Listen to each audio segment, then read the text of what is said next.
okay. We just need.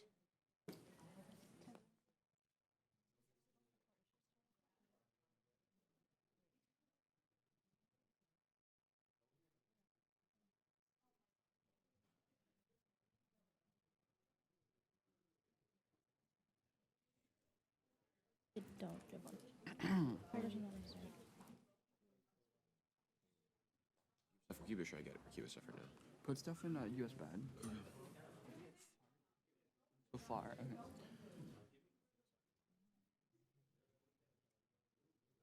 So far, it's 90% outside. David, who's that? But I don't understand. The affirmative is Pine Richland. Yeah. Hello. Yep. Guys, all right. And then just speaker 1, 2, 3. Or from middle left, yep. Totally my guess, but.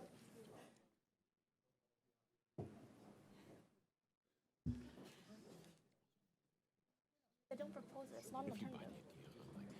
It rarely appreciates.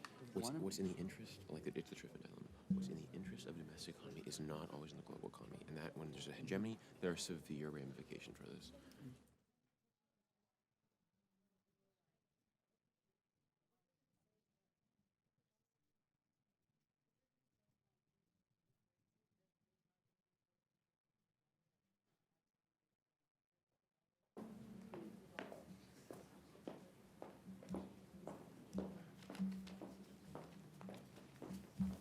How's your day going so far? It's good. No, Yeah. no, that is We're what neg. I don't know. So they have a good rebuttal for that, but that's fine. Really? I mean, yeah, it's better say it's like tying down the global economy. We had a deal. We That's pulled good. it. Which two schools? Like the U.S. is unlike, we pulled out. Yeah, I'm here. Yeah. The app. You stopped at the Well, they actually flipped the F. They won the flip and picked that. Same thing with flying. I think flying is fine. They're very hard on that bandwagon. Interesting. Yeah, they had a good case. They had a good case. I actually voted down.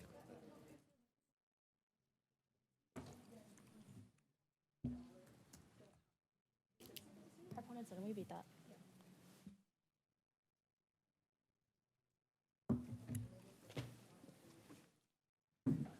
Thanks.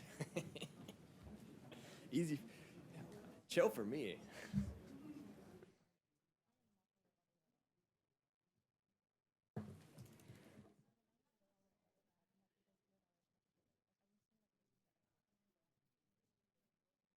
I have to come across next questions on the fly and let's go to general ones, by the way. Wait, guys, beyond the here, can you guys put the flow in unnecessary? The general space.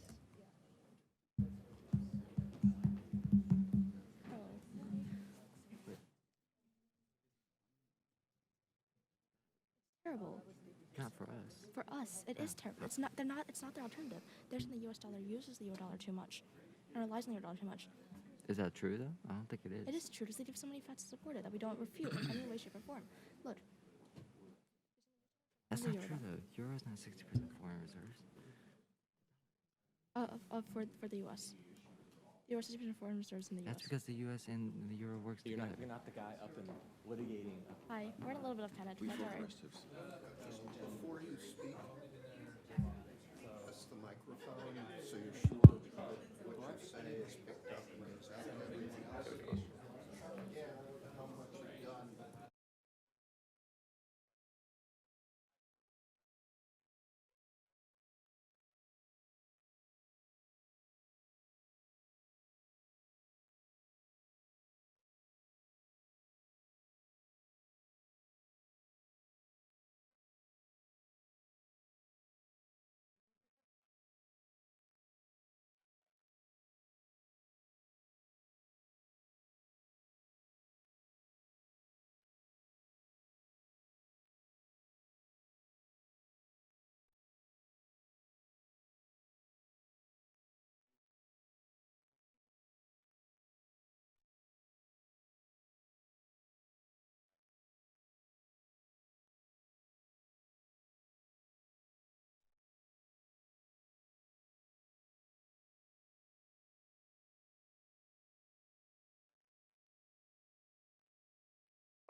It's great because like the I'm not with the boss.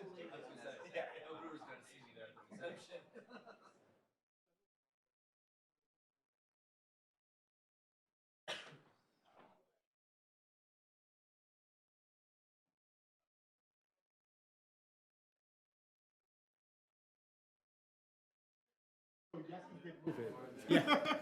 It was on the floor. Well, there was one on the floor.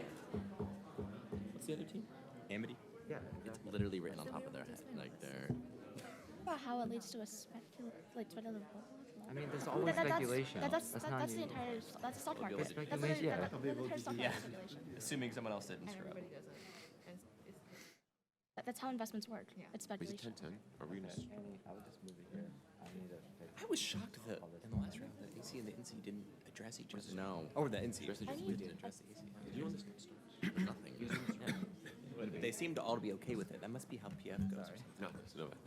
Well, they got to it eventually. I mean, No, they did. They just picked it up in the but second. but maybe actually going back to your point about them dropping their second contention, maybe the fact that the neg didn't actively engage on it, they thought it was not important, or it turned out. And maybe that was also a mistake from the Opposite. is the case. The firm. I'm not sure if it's They're trying to PF or say Potomac, that it's definitely it didn't- format-based because Sure. it's pretty consistent with how they did that, so. Okay, yeah, Or Federal Reserve that would Management, be and like that's back to verbotim arguing. in policy debate, It makes different obviously, arguments about like the Fed growing being up. Your dollar is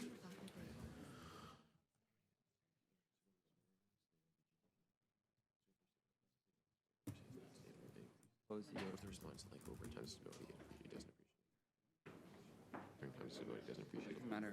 So number one, I'd say uniquely during times of crisis it appreciates. send the link to me A and little the weight, argument. etc. But second, it doesn't matter because even if there is one instance of appreciation, decades lost of growth. Yeah, So okay, then- okay, that's what I said originally. Okay, Yeah. okay, that's what I said.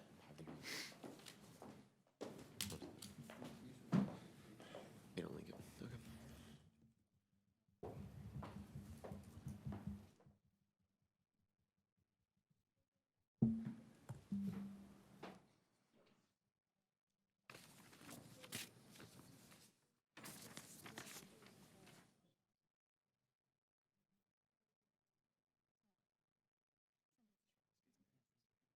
Oh.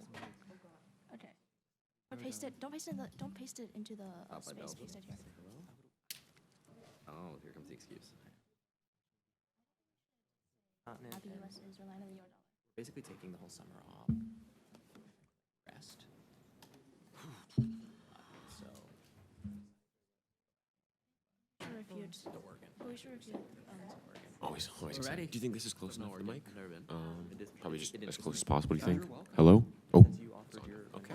Well, we know that now. They have a host and they have like a kind of a guest.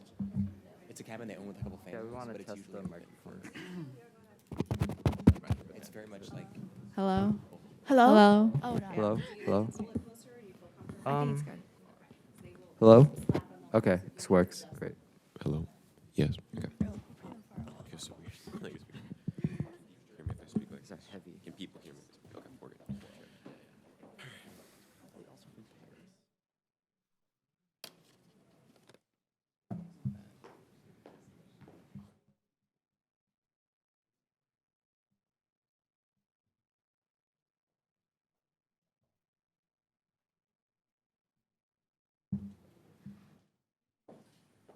the kind of person who would ever like. No, you're not. Are you? Who would like write a book? Are you the kind of like? No. No. Okay. Absolutely not. You're more practical. Well,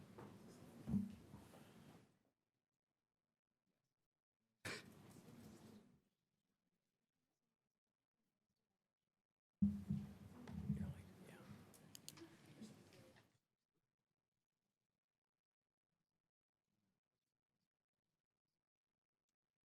Students, judges, are we ready? On behalf of the Brewer Foundation and New York University, welcome to the 21st Annual International Public Policy Forum Semifinals. My name is Andrea Sadberry, and I'm the IPPF Executive Director. The IPPF is the only competition that gives high school students around the world the opportunity to engage in written and oral debates on issues of public policy.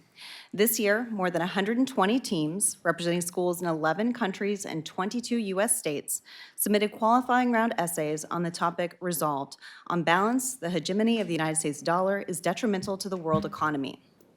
Judges determined the top 64 teams who entered into a written debate tournament, volleying papers back and forth via email. This process continued for several rounds until the Elite 8 teams were named. 7 of the 8 teams are with us here in New York, while Team Singapore competed virtually this morning from Singapore.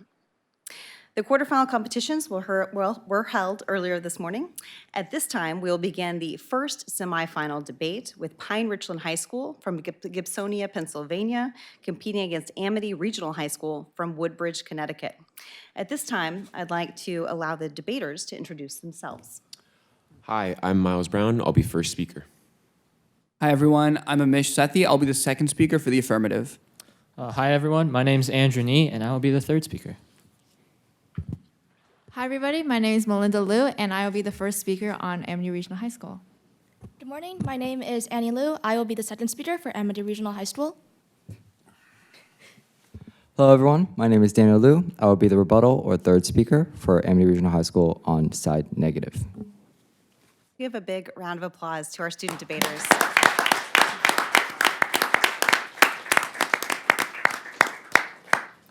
Well, now to introduce our moderators and judges. Serving as our moderator for this debate is Mr. David Baker, who is the Director of Admissions at St. Mark's School of Texas in Dallas. Prior to that, he coached debate and taught public speaking for 16 years.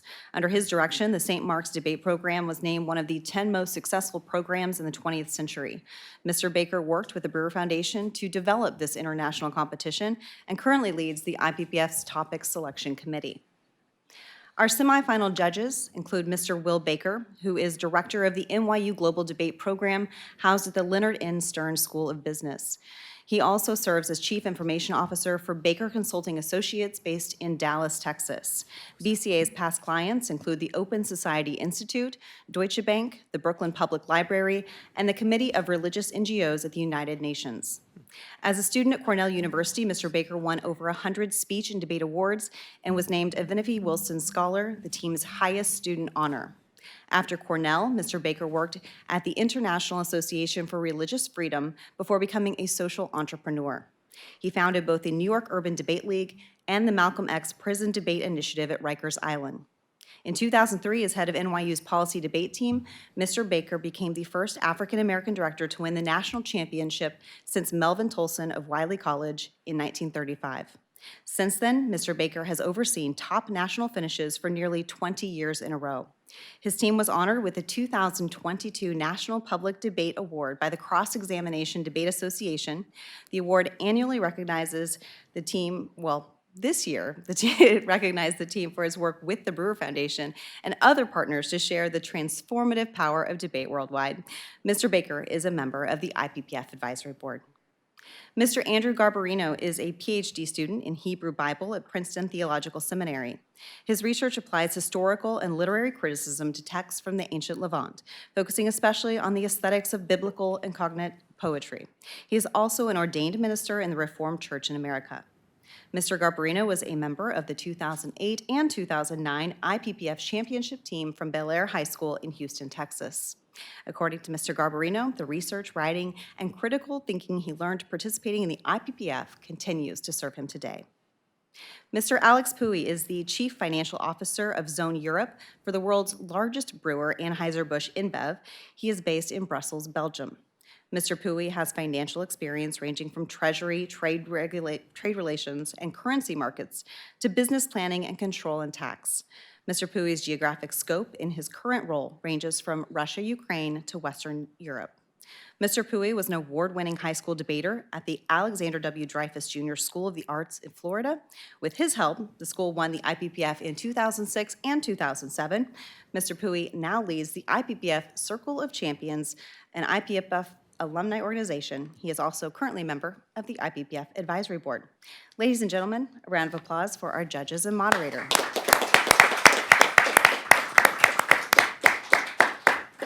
Finally, a quick reminder to please mute or turn off your cell phones. And with that, I will turn things over to Mr. David Baker. Thank you very much, Andrea. We'll get started right away. We will begin with opening statements by both sides, beginning with the affirmative for a period of 8 minutes. All right, awesome.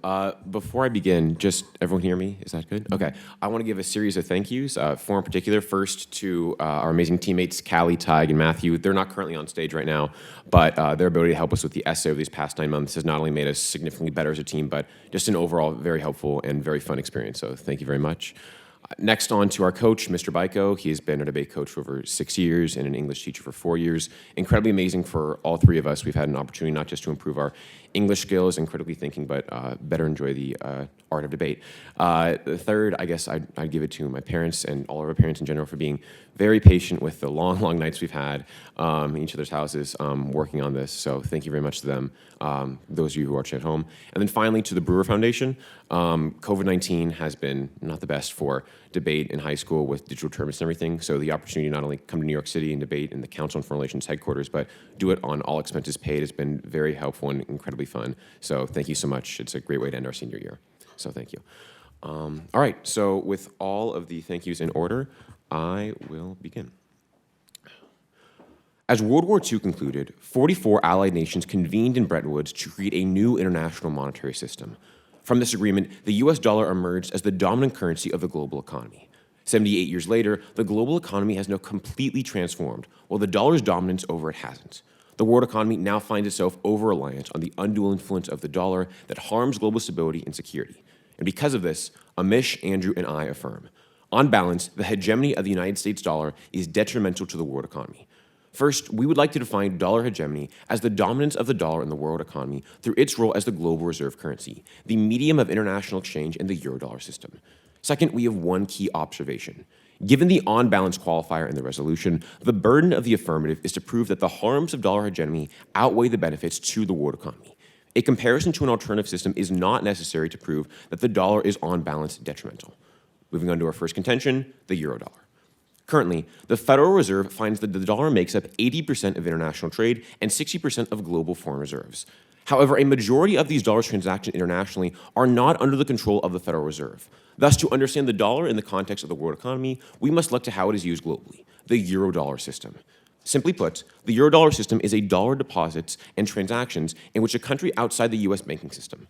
Foreign banks can create offshore dollar loans and derivatives. However, this creates dollar liabilities through IOUs that the banks can't issue base money for. Instead, the collateral remains in the U.S. This is crucial as the Eurodollar market is the largest source of global finance by a wide margin. NetBank 16 estimates the Eurodollar market is the size of $14 trillion. And according to Thai Finance 21, it is estimated that over 90% of international trade and 90% of international loans are financed using the Eurodollar. Unfortunately, because the Eurodollar system is completely unregulated, it creates a devastating credit multiplier. Vanderbilt 14 finds, because physical dollars never leave the U.S., the collateral remains in America. Because Eurodollars rely on an IOU system and are not subject to reserve requirements, a mere transfer of $1,000 can lead to thousands of additional Eurodollar assets and liabilities being created on foreign bank balance sheets. The collateral remains in the U.S., but bank loans out Eurodollars to each other unbacked by collateral, creating a credit multiplier. In the end, although these assets and liabilities theoretically cancel out, in practice, if just one of these banks fails, the entire chain of IOUs collapse. Vanderbilt 14 continues, the lack of Eurodollar oversight directly contributed to the scale of the 2008 recession. When the U.S. housing market collapsed, European banks had a U.S. dollar funding gap of between $1 trillion and $6.5 trillion. Foreign banks didn't have the liquidity to back Eurodollar liabilities, and the global market collapsed. In the end, the United Nations found that 14 million jobs were lost in the developed world. While the 2008 recession reveals how harmful such economic crises have been, we are in store for much worse. Dollar hegemony multiplies the risk of every recession, causing them to globalize. The impact is poverty. Vanderbilt 14 explains that over-leveraging the Eurodollar threatens global stability. Going on to say, Eurodollars have the potential to export what, in a less integrated market, will be damaging only to a single country or sector. With the Eurodollar, though, a run on a single currency could trigger bank runs around the world. Bradford 13 terminalizes that the next global economic shock could push over 900 million people into poverty. Moving on to contention 2, dollar loans. Under the current system of dollar hegemony, nations are over-reliant on dollar-denominated loans. Indeed, the National Bureau of Economic Research finds 80% of cross-border loans to emerging markets are denominated in dollars. This generates instability for emerging markets because when the dollar appreciates, payments on dollar-denominated loans increase, making it more difficult to service. Dollar hegemony is detrimental as emerging markets have no other option than dollar loans, meaning even slight fluctuations in dollar value directly affect these nations. A study by the Bank of International Settlements between 1990 and 2020 found that for every 1% increase in the value of the dollar, it depressed growth aspects by over 0.3% in emerging markets. This is critical, as the dollar uniquely appreciates the most out of all major currencies, especially during times of crisis. Research from the University of Cambridge explains because the dollar is a global reserve during global economic crises, dollar liquidity becomes scarce when dollar demand is high, causing sharp appreciation against emerging market currencies. During COVID-19, for example, the dollar appreciated over 15%, leading to far greater debt burdens on developing nations and causing significant harm to the global economy. Ultimately, because the dollar is the only option in the status quo, the Bank for International Settlements finds appreciations of other safe haven currencies do not have the same negative effects of emerging market economy growth compared to the dollar. The impact is a debt crisis. Historically, the 1980s Latin American debt crisis started when the U.S. increased interest rates to control domestic inflation, while completely disregarding global ramifications. This led to sharp dollar appreciation, meaning countries had to pay more to service their debt, ultimately forcing Latin American countries to default. The Institute for Latin American Studies finds that debt payments quadrupled from $12 billion to $66 billion in 1982, and according to Britannica, Latin America's total foreign debt increased by 1,000%. Ultimately, the debt crisis caused by dollar hegemony revealed to a decade of progress lost in Latin America, now known as the lost decade. Moving on to contention 3, sanctions. Dollar hegemony provides the U.S. with the ability to unilaterally sanction countries with uniquely devastating results to their economies. Hui 18 explains that America's power stems from the dollar's dominance of the SWIFT system, an electronic currency messaging system with over 30 million transactions made each day, 40% of which are in the dollar. The Economist states, America is uniquely well-positioned to use financial warfare in the service of foreign policy. Due to this power afforded by currency hegemony, America does not have to rely on coordinated economic sanctions with other nations. Instead, American leadership can enact damaging sanctions for economic gain. This abuse of power is best exemplified by America's ongoing struggle with Iran.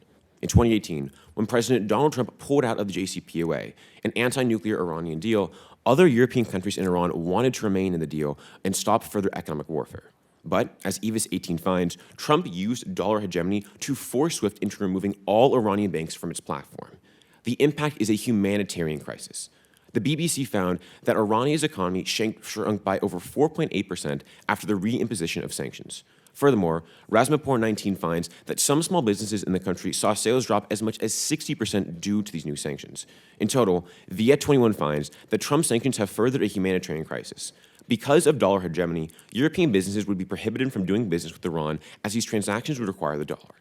This has led to mass shortage of food, medical supplies, and other equipment in Iran, causing infant mortality to double and pushing 3.7 million people into poverty. All of this economic strife came with no political success. As Murphy 22 finds, Iran is now on track to create a nuclear weapon despite the sanctions. And ultimately, the U.S. has undue unilateral influence because of the dollar hegemony, allows them to devastate communities and people around the world. For these reasons, we affirm. Thank you.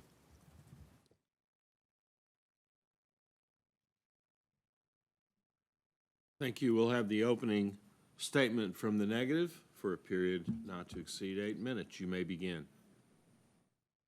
Okay, first, before I begin my speech, I'd like to give a few thank yous. Thank you so much to our team. Thank you so much to Pine Ridgeland for being here today and debating with us. And also thank you so much to the other members of our team that are on the stage with us today. And also I'd like to say thank you so much to our amazing advisors and chaperones, Mr. Shamp and Mr. Will. And also I'd like to say thank you so much to our lovely debate coach, Everett Rutan, who has helped us throughout this competition and has guided and supported us.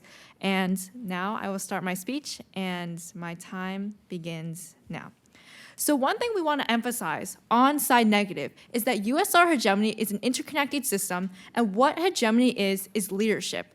Dollar hegemony is leadership, which means that nations are cooperating with each other, with the U.S. being the leader at the top of this. The dollar is what the U.S. controls, and the dollar is something that all nations control because the U.S. works cooperatively with others and acts as a leader and leads other countries and takes the opinions and voices of others in order to lead the world's economy into growth.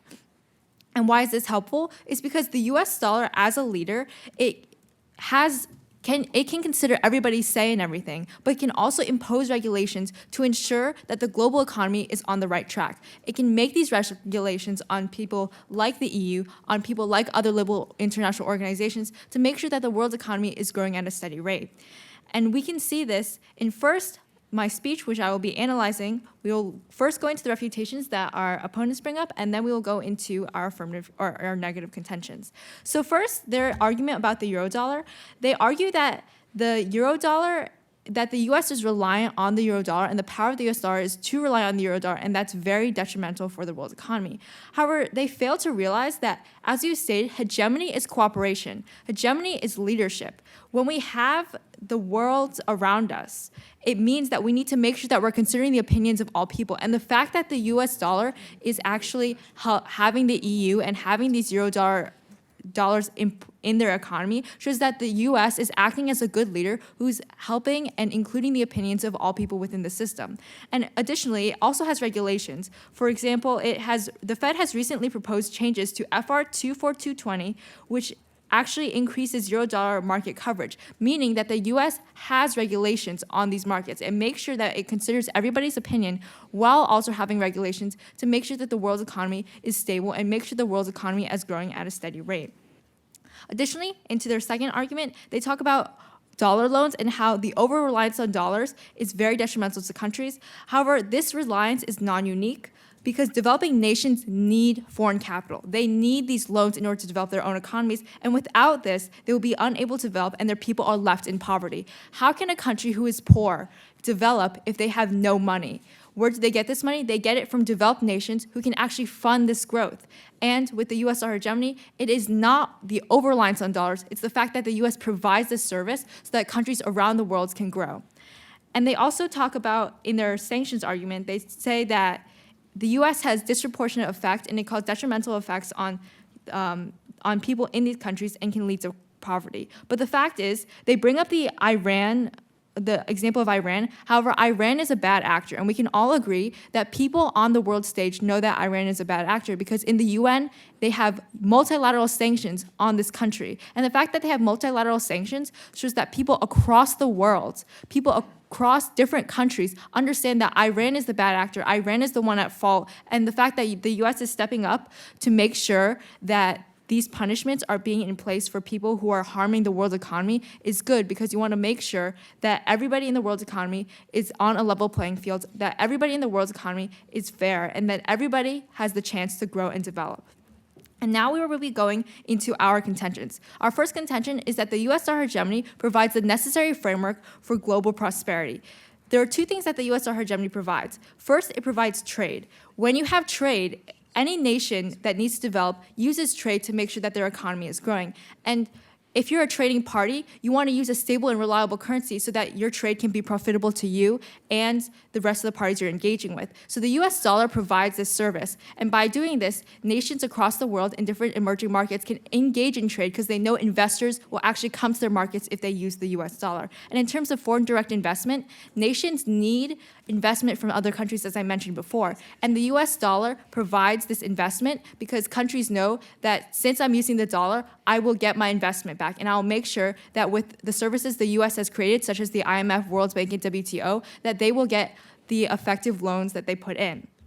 Now on to our second contention, that the US dollar hegemony has caused this growth in the past to both developed and developing economies. As you can see, it is indisputable that global prosperity has increased over the past few years under US dollar hegemony. Global poverty has decreased 33.9%, and the GDP per capita has increased $8,000 since the 1980s. And this has been seen in both developing and developed nations, in developing nations, it has increased ×5, and in developed nations, it is increased ×6 since the 1980s. And on our third contention, it is that the US dollar has all these factors that incentivizes people to continue to use the dollar. And there are 3 reasons for this. The first reason is that the US can resolve crises effectively. For example, in the 2008 crisis, the US instituted swap lines to countries like Brazil, Mexico, and Japan to make sure that these countries could alleviate the economic burdens that they were facing. And this is really important because during the 2008 crisis, even with what our opponent talks about with the EU and the Eurodollar, the US was able to step in, the Fed was able to step in and make sure that the economy was on the right track to provide the necessary resources for everybody in the world's economy to flourish and make sure that even if there was this in the past, that in the future, we will be able to alleviate these things. And for example, in the COVID-19 crisis, these swap lines were continued, and the US continued to have these swap lines to 9, and they added 9 central banks to have this permanent swap line to make sure that everybody in the world's economy was able to get the growth and the investment that they needed. And the second factor is that the US dollar hegemony has an open and fair economy. When the US has an open and fair economy, it means that it has the lowest tariff rate in the world at 1.6%, and it is openly available. The fact that we have been writing these essays, the fact that we have been using all these statistics shows that the US publicly publishes all its data and it's open for scrutiny. And anybody can contribute their concerns to the world's economy, and anybody can talk about what they think should be changed, and have an active voice in this public policy making. And our third factor that we want to outline is that the US dollar hegemony has a fair and rules-based system. The US has founded the IMF, the WTO, and World Bank, and is a very great contributor to all these organizations. It is one of the greatest funders of all these world organizations, and the fact that the US implements these shows that it supports a rules-based economy that is very fair to everybody who wants to participate, and it's fair in making sure it sets the stage for global growth. And additionally, the fact that the US has all these different connections with other countries makes sure that the US and its network of allies and the network in the UN and NATO makes sure that the US is able to support everybody within the global economy. And for this reason, we'd like to vote for a side negative ballot.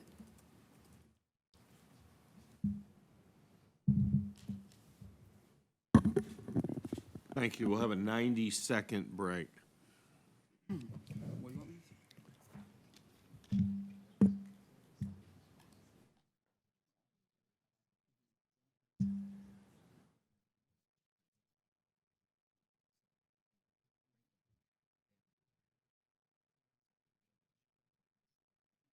I think first we say.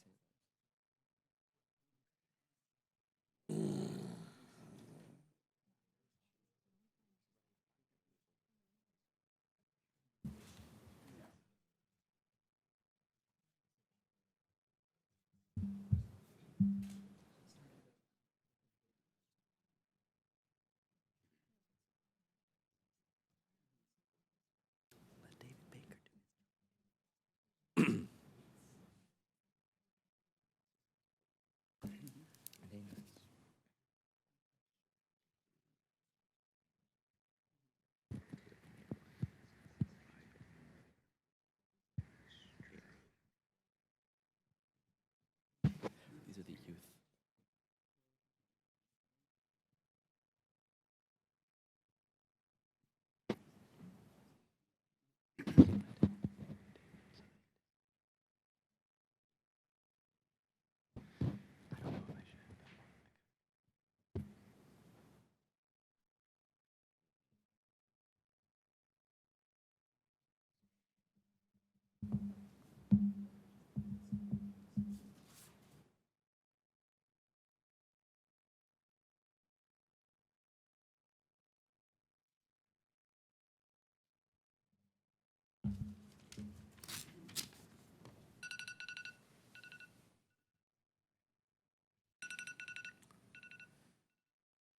The end of the preparation time, we'll now have the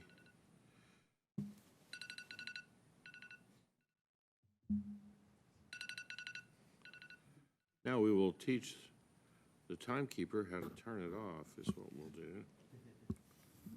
Okay, so cancel. There we go. Affirmative speech for 5 minutes. You may begin when you're ready. Alrighty, so let's begin now. Let's start with the very first thing that my opponents say. They tell you that the U.S. is a leader, meaning that they keep into account what everyone else says and do what they do to promote the benefits in the global economy.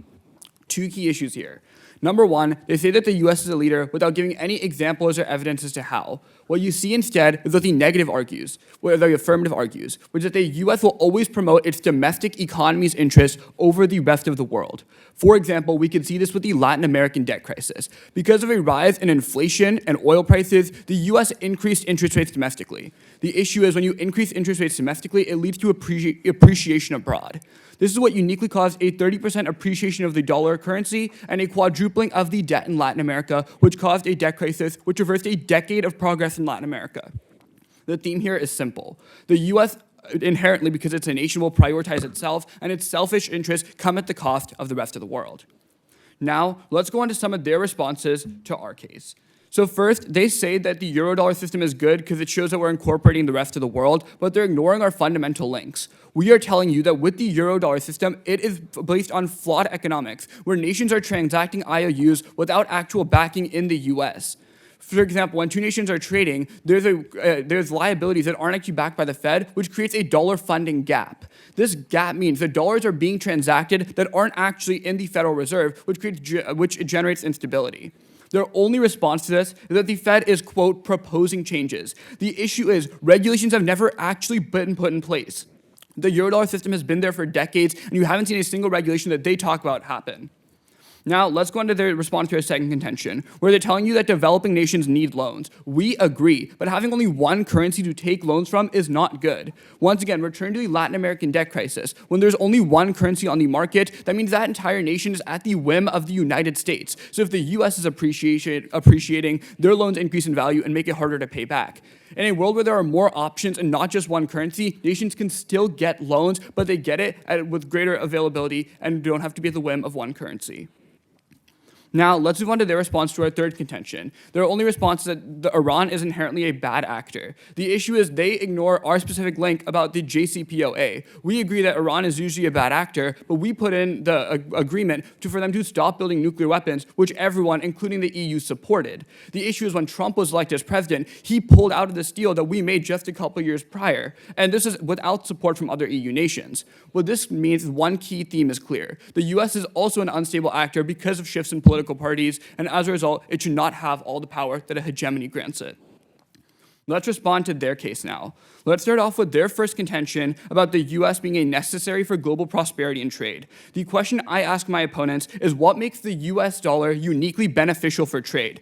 They don't explain why and only give one reason of the US is the most stable currency. The issue is that research from EPN Journal finds that the Swiss franc is actually more safer, and other currencies, including the euro, yen, the Swedish krona, these are all more stable, as stable, if not more stable than the dollar. My opponents fail to answer why these nations can't also be used in trade and why the USD is uniquely the most stable and beneficial for trade. So you can drop that contention there.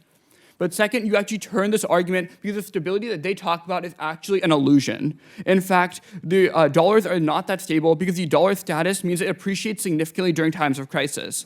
The dollar appreciates as nations, there's greater demand for the dollar in types of crisis, which led to appreciate 15% during COVID alone. As a result, what you're seeing is the stability that they talk about doesn't actually exist. There's just over-reliance on one currency, which when it fluctuates, leads to harms on the rest of the world. Additionally, you can turn this argument because the Eurodollar itself takes out this concept of stability that they talk about. 90% of all international transactions are under the Eurodollar system, which aren't actually regulated by the Fed. So the stability that they talk about may apply for a small portion of dollars, but for the vast majority, it doesn't exist. Now, let's move on to their second contention about the poverty rate decreasing. The biggest issue here is that it's correlation, not causation. They don't prove to you why the dollar uniquely was responsible for these decreases in poverty throughout the years. I would argue industrialization and globalization, other things are more responsible for this drop in poverty. But second, you turn this argument because without the dollar, there'd be an even greater reduction in poverty. Remember the Latin American debt crisis, where the USD's appreciation uniquely reversed a decade-long progress of growth in Latin America. So I would argue the poverty rate would be even lower without it. And finally, on their third contention, in which the USD is benevolent, I'd once again respond to Iran and Cuba, where the US sanctioned nations without support from the rest of the nations. In fact, for a UN resolution to end sanctions, 184 nations supported it, with only 2 voting to keep sanctions in place, the US and Israel. The US acts against the rest of the world's interests and is overall harmful to the world economy.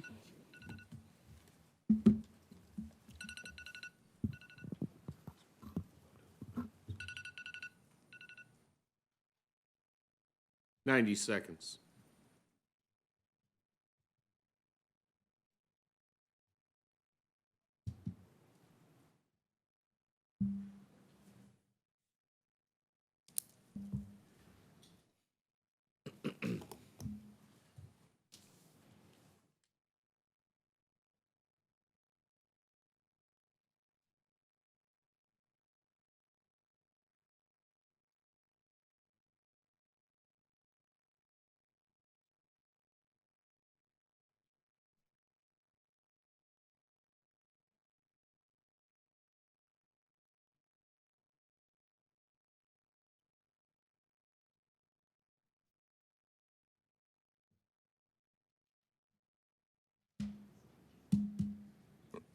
Oh, no.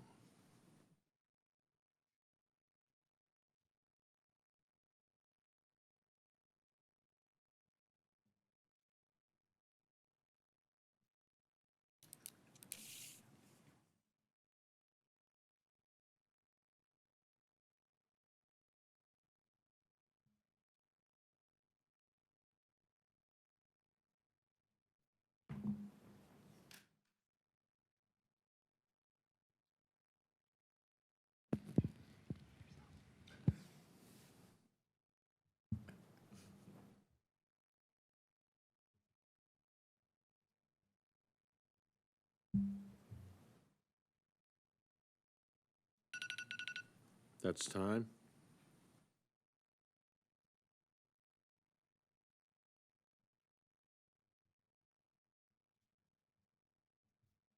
Okay.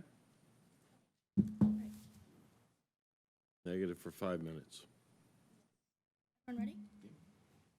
Sorry. Time starting in 3, 2, 1. In 75 years of dollar hegemony, GDP has increased, inflation has decreased, poverty has decreased, and millions of people have been lifted out of poverty. It is inarguable that the dollar hegemony has not only not caused detriment, but benefits the world economy, regardless of what affirmative says. For this reason, Amity is proud to negate this resolution. I'm going to start off by observing that there are 4 main issues in this debate. Firstly, the eurodollar, US stability and leadership regarding dollarization and EMEs, correlation and causation with our arguments, and lastly, sanctions. So I'll be going through each of these in turn. I'm going to start with US stability and leadership because we think this is really the crux of the round, as hegemony as leadership, and we should win if we prove this point correct, but we'll still go through all the other issues. So firstly, they talked about how the US is not necessarily unique as a global reserve currency. However, the fact that people choose to use the dollar every single day, and they use the dollar every day, is really a vote for the dollar every single day. So they talked about how other countries can use other currencies, such as the Swiss krona and euro, but the fact that countries willingly choose to use the dollar and not these other currencies indicates that the dollar is the most trusted currency, is the most stable currency, and the currency that best suits other countries' needs. Again, there are also some other reasons why countries use the dollar that we have cited numerous times in our contentions, such as the U.S.'s fair legal system, such as the U.S.'s transparency, its accountability, and other factors. But we also want to talk about the U.S.'s ability to cooperate with other countries. For example, the U.S. dollar hegemony involves the U.S. leadership and organizations such as the IMF, the World Bank, etc., which allows for coordinated policy making that is quick and effective. The U.S. also has one of the largest economies in the world, and no other countries have sufficient liquidity or the same extent of use as the dollar. They talked about how the dollar leads to over-reliance and how dollar loans are bad for other countries. They call it reliance, but we call it the U.S. being an effective lender of last resort for economies in desperate need of aid. They blame dollarization for issues with different countries, but dollarization has only failed when countries have failed to maintain strict economic policies.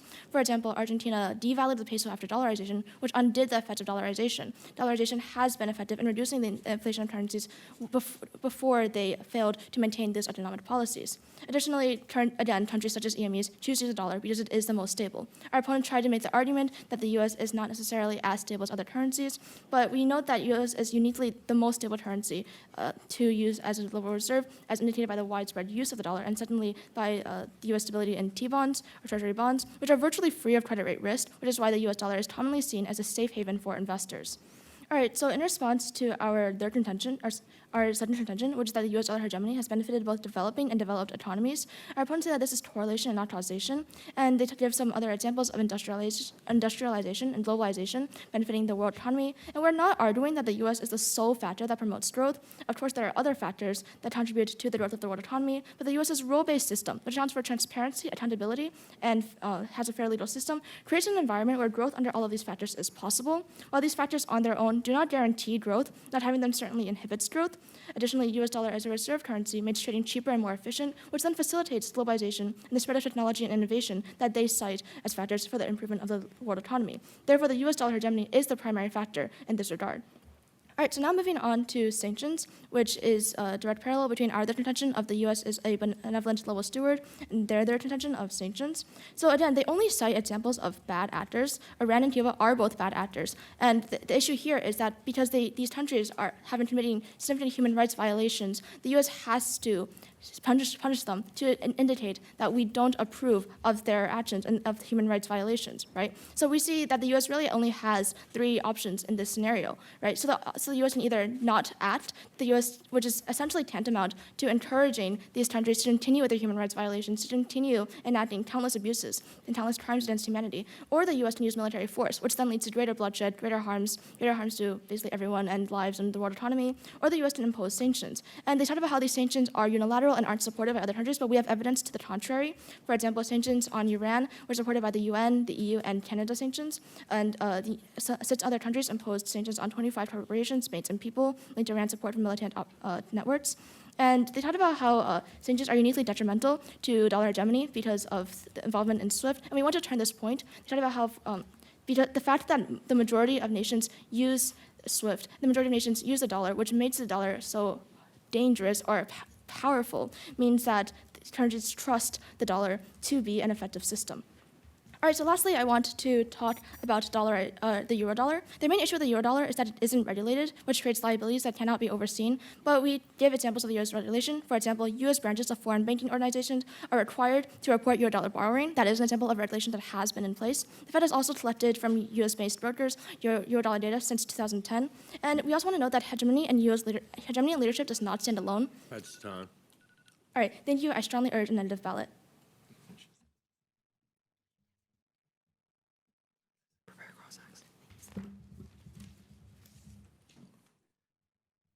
Start the team cross-examination period at this point for 12 minutes. Captains, if you'll help me out by making sure things are distributed the way they should be. We'll start with a question by the affirmative to the negative. All right, I can take the first question. So when you guys talk about Eurodollar, your two main responses are regulation and the solution of swap lines. But I guess my question is, if we're seeing a $6.5 trillion funding gap between what the dollars actually have and the Eurodollar system, then wouldn't you agree this regulation isn't working and the solution of swap lines is just a response to a problem that the US dollar hegemony is already creating? So to start off with this, I think this mainly goes to your point about like speculation. But the thing is, like, if we look at like the stock market today, for example, or taking this as an analogy, the thing is like in finance, everything is in fact like speculation. Because, for example, if you put money into the stock market, that money is not like really guaranteed to you unless you take it out. For the Eurodollar, it's similar. It's like the fact that people believe in it. And for example, if I have a paper dollar bill, this paper dollar bill has value if I believe in its value. If people believe in the Eurodollar's value and people trust the United States in maintaining US dollar hegemony, that means that they believe in the US dollar's value. And having this belief in the value creates this stability. And this is important because it kind of like mitigates this funding gap you're talking about. Because if people believe in it and people believe and see the value, the actual value is what their perceived value is. Question from the negative to the affirmative, please. So a lot of your case centers around this idea of the Eurodollar and it causing global. A lot of your case centers around the idea of the Eurodollar and it causing global crisis, but you don't really directly link this to all the massive harms you cite. How exactly is the Eurodollar the primary cause of these concerns? Yeah, so dollar hegemony creates eurodollars, and eurodollars are outside of the control of the Federal Reserve. There's zero regulations. You guys say that propose regulations or they have to keep track of like loans, but in reality, there's no actual reserve requirements in countries outside of the US on Eurodollars, which means they're effectively unregulated. This was problematic because this led to a $7 trillion funding gap of Eurodollars, meaning that they couldn't pay back the dollar liabilities that they had in the United States, which is what led to the scale of the '08 recession. It exported what have been a local crisis into more of a global crisis because of the over-reliance on the dollar. Question from the affirmative to the negative. Negative needs to be someone who has an answer. Yeah, so I'd like to ask about sanctions. So let's talk about sanctions in Cuba. We've had those in place for 60 years. They've achieved no political success. They've caused a humanitarian crisis where 26% of Cubans are living in poverty, or 11.2 million people. And overall, every single nation other than Israel wants us to end the sanctions. Is the U.S. being a good leader by keeping these sanctions in place? Answer from the negative. Someone who hasn't answered We yet. don't contend that sanctions could have harms on the global economy, but the problem is that the majority of sanctions that we are discussing are multilateral in nature, and the U.S. is the leadership in these organizations that is leading these sanctions. And given that there are always going to be bad actors and that there's an international consensus that these actors need to be checked, we believe sanctions are the best option. Question from the negative to the affirmative. Someone who hasn't asked a question yet. All right. So our opponents claim that dollarization is an effective policy. Wait, sorry. Sorry, can I restart? Is dollarization U.S. policy or specifically supported by the U.S. government? Could you repeat the question? Is dollarization U.S. policy or specifically supported by the U.S. government? No. All right. Question from the affirmative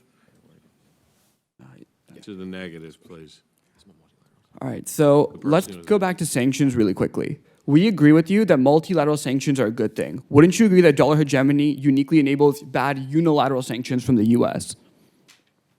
Should be one person who hasn't answered a question yet, and that person should answer this one. Hi, I'm sorry, can you repeat the question? Yeah, so you said in your last speech that most sanctions are multilateral, which we agree with. Would you agree that dollar hegemony uniquely enables unilateral sanctions, harmful unilateral sanctions by the U.S.?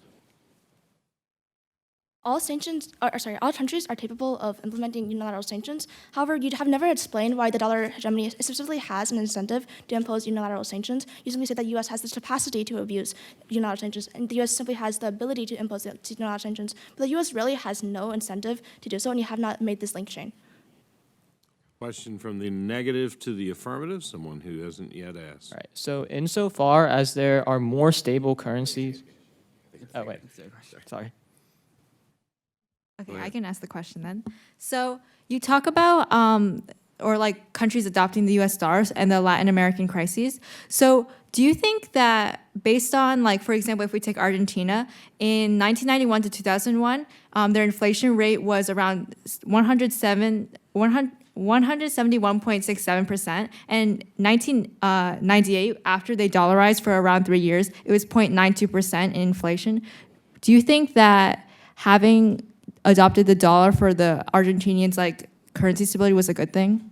I can respond to that. So I think it's interesting we chose 1991 to start that year because the whole decade before that, they saw aggressive inflation because directly of the U.S. dollar and inflation due to the Latin American debt crisis. And then if we look to the current status quo, after they've dollarized, they've seen a significant, almost tripling in their debt right now because of the fact that the dollar appreciates during the COVID-19 pandemic. Question from the affirmative for the negative. All right. So given that there are many other currencies like the euro, yen, Swiss franc that are more stable than the dollars, why is global trade uniquely driven by the dollar? I want to turn this question around. So if there are so many other alternatives to the U.S. dollar, why haven't countries started using these alternatives? Why is the majority of trade still done in SWIFT and in dollars?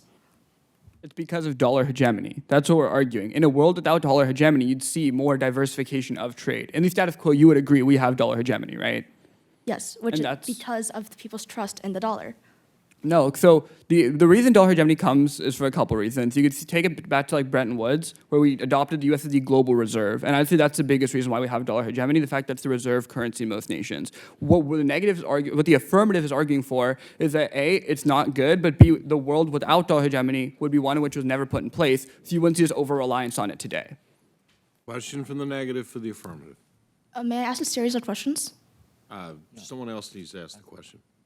Okay, I can ask. So you talk about how it started out with Bretton Woods, but don't you agree that after like the U.S. unhooked from the gold standard, that the U.S. dollar hegemony was never officially declared the reserve currency, and it was only called the de facto reserve currency? Do you agree with that statement? Yeah, but the spillover effects from dollar hegemony exist to this day. So if dollar hegemony started in 1944, the only major system we saw in change was the collapse of the Bretton Woods system, with the main carryover effect being dollar hegemony still existed. So yes, we are on a fiat currency right now, but with the global reserve currency being under the dollar system, this just never hasn't really changed.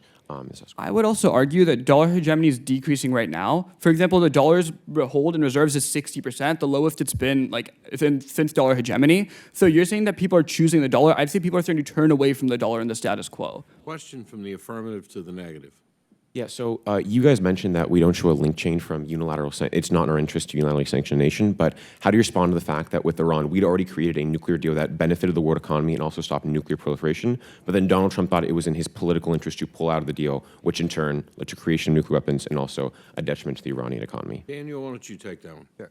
So I think, again, that is one specific example, and there are there's still that general consensus, and even given that like idea of the JCPOA agreement, there's also the problem that Iran is an international sponsor of terrorism, and that in itself is a problem that the U.S. feels it should address. If I'd like to add also, that was like only one president in the U.S. history, that's Donald Trump. However, when Biden took back the U.S. presidency, he tried to renegotiate with Iran. Question from the affirmative to the negative. I'm sorry, from the negative to the affirmative. Can be any of you.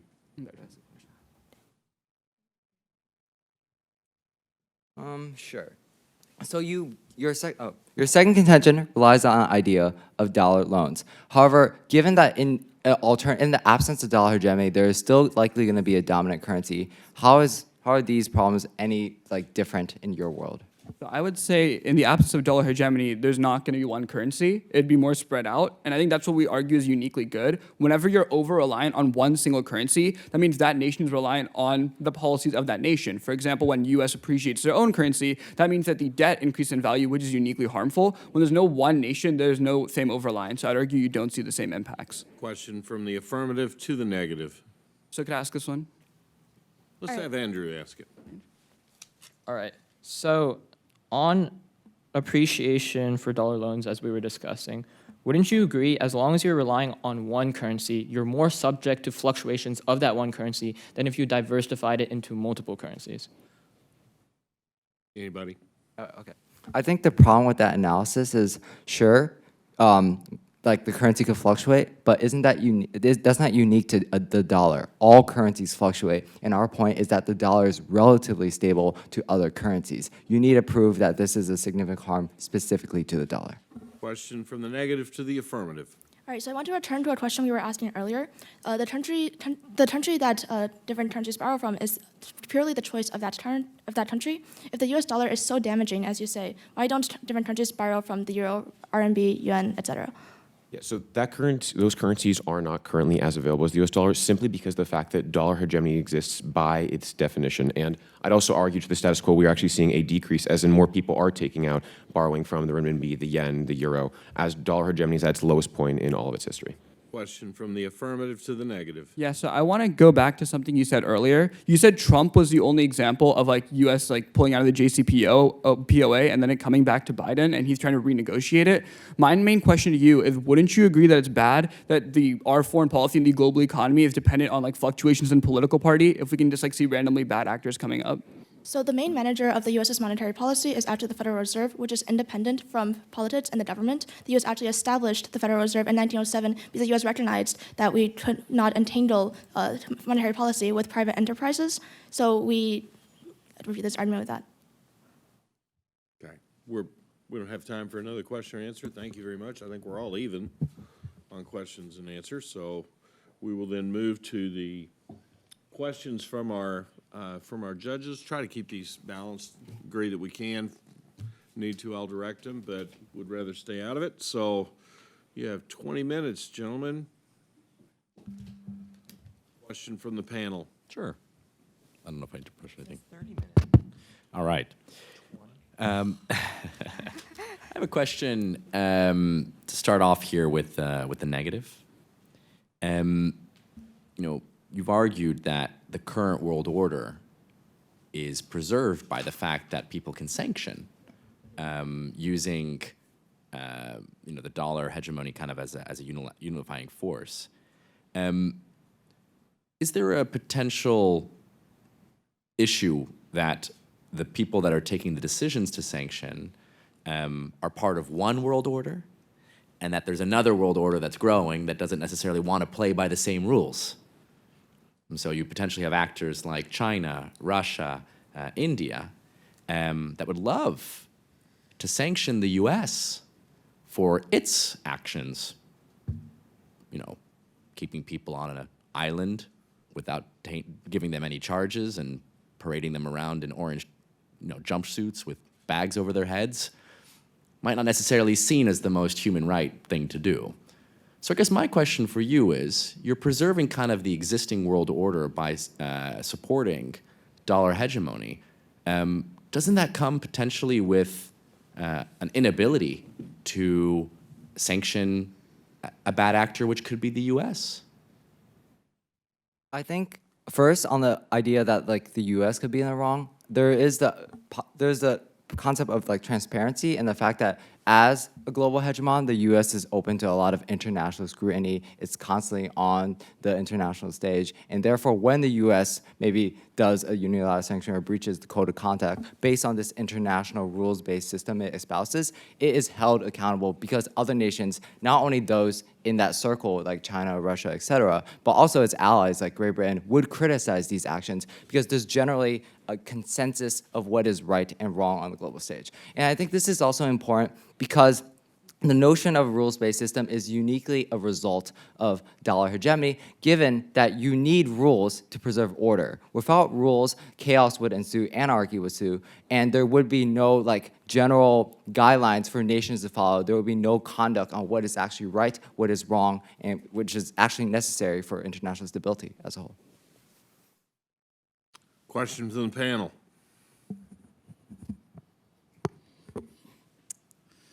I really want to follow up on that, but I'll resist for now. You all are really throwing around the $7 trillion number and kind of enjoying that. So, but I need you to answer the essential question from the neg, which is, okay, we get it. Those are obviously problematic. What are the ultimate impacts of those? What's the internal link to those internal impacts?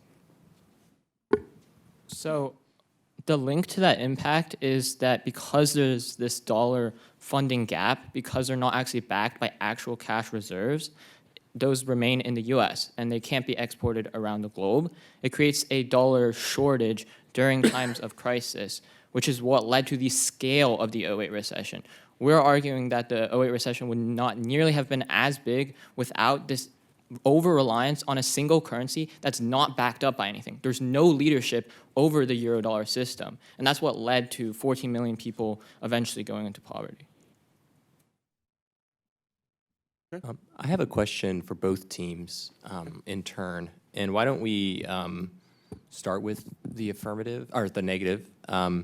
So there's been a sort of implicit debate, although it hasn't been very directly clashing, and I want to clarify because I think potentially there isn't clash on this topic, but you talk about hegemony as leadership, and then you guys defend hegemony as dollar hegemony.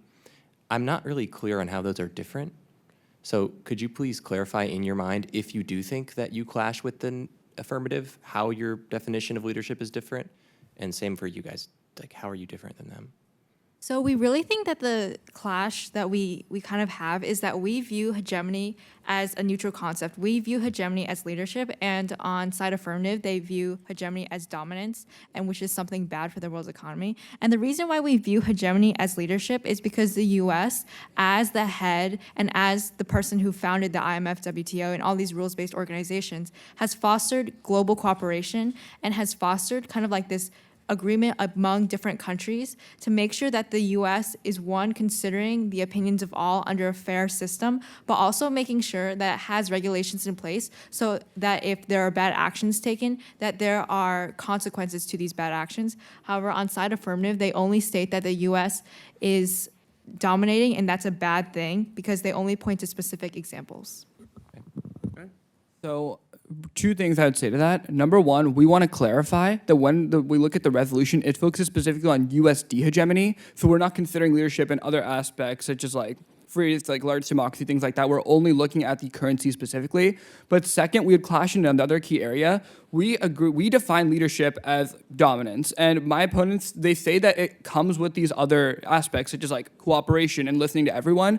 We believe that leadership doesn't inherently imply that the U.S. is a good actor who like listens to everyone and maintains cooperation. We believe that's a burden that they have to prove to show that the U.S. is a good leader. So sure, we agree with leadership as dominance, but there can be good and bad leaders, and I think they have the burden to show that the things that they talk about actually happen, and it's not just inherent to any leader. Okay, I'm going to ask a follow-up, and just give me a yes or no answer, and if you say no, then give me in the rebuttal like what the answer is. I don't want to hear right now. But it sounds like from those answers, there's not clash on the framework.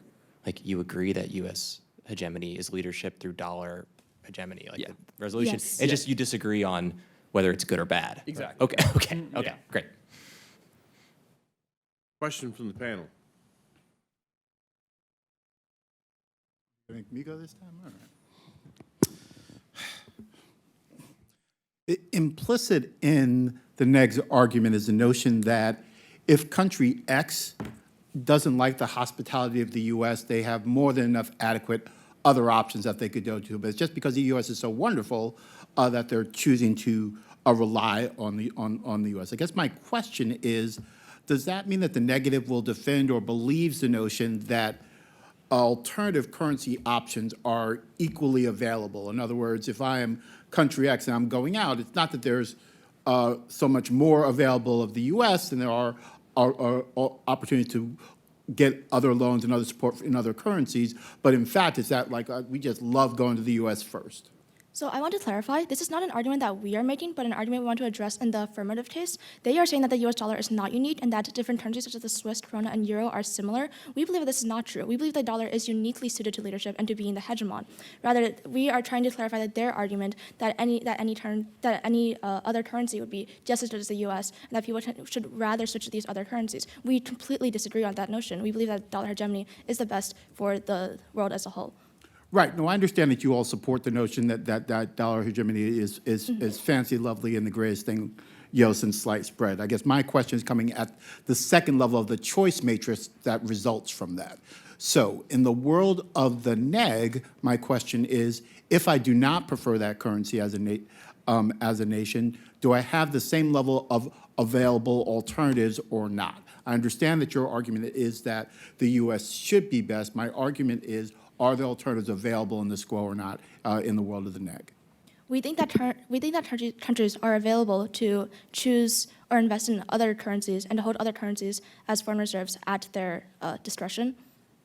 But we believe that countries choose the US dollar. So yes, we are saying that alternatives exist, but we do not think that they are equal on any level.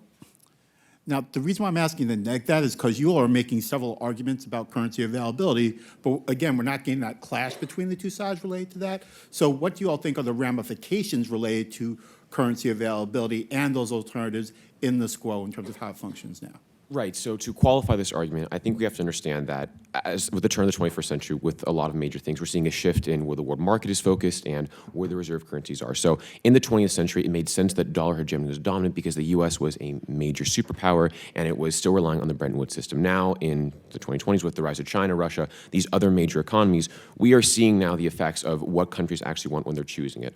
We have a stat, just in 2022, it is at an all-time low for global reserve currency, the U.S. dollar, at just 59%.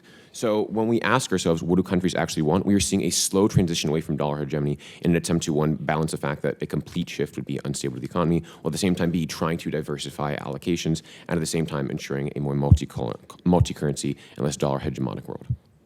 That seems, sorry to say, maybe my question for the affirmative is, that seems more dangerous in a way, because if you don't have, let's say, a unified central organization to apply economic sticks, that potentially you'll see people resort more towards interventionism and military interventionism. So going back to the Iran example, well, imagine we're not in a world where they can cripple the currency markets and ultimately restrict Iran from accessing global trade and creating a contraction in Iran, well, then maybe the reaction instead is, well, let's just put in some military bodies and ultimately bomb them, which is what you're seeing between Russia and Ukraine. They can't do anything economically, so they'll just go in and put some people. Yeah. Is that what you're advocating for? A world more full of interventionism and back to the good old days of,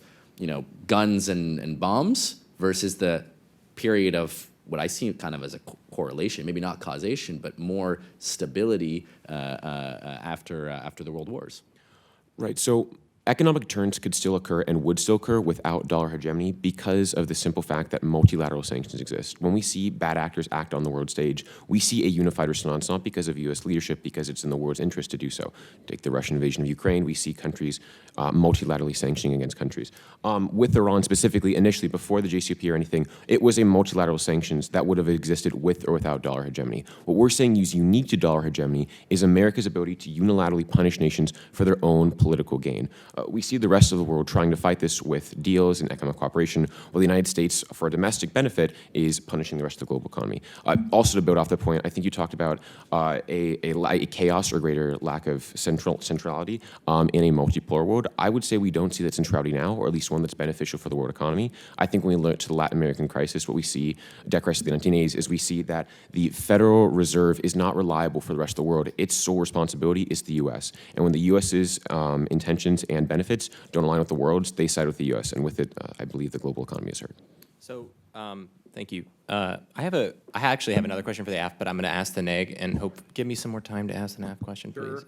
Other judges. Okay. So, quick question about how you think that Eurodollar is not a big deal, and specifically, like, how could it be regulated? I understand it's not being right now, but how could it be regulated? And how could it be solved? Yeah. I'll take this issue. I think one problem with what the affirmative has brought up is that they provide a tenuous link between the idea of euro dollars and crises. We think that if this was an extremely big concern, we would see more significant crises on a global stage, and that the world economy wouldn't on net still be growing.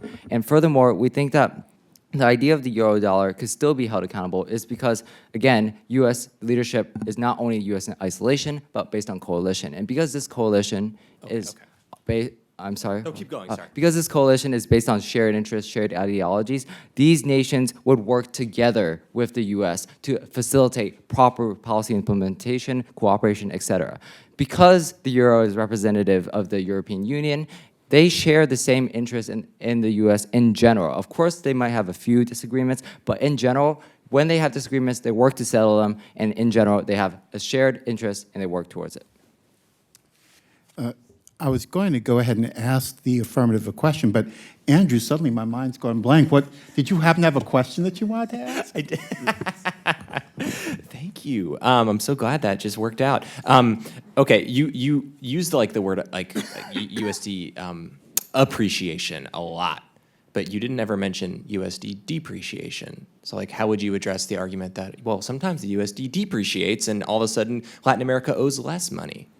Yeah, so what's really key with appreciation is when it happens, and that's what the uniqueness is. So what our evidence specifically tells you is it's during times of crisis that the USD appreciates. And this is because whenever we're in a recession, demand for dollars goes up, while there's usually monetary contraction, so supply decreases.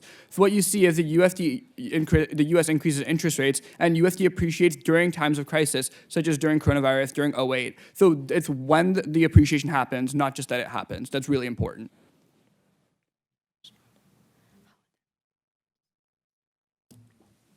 Questions from the panel? Okay. You have one more question? I just have one more to check in, but Do it. Besides that, I am good. Ned, let's get down to brass tacks for a sec. What's your biggest impact that you feel the AF is mishandling horribly in this debate?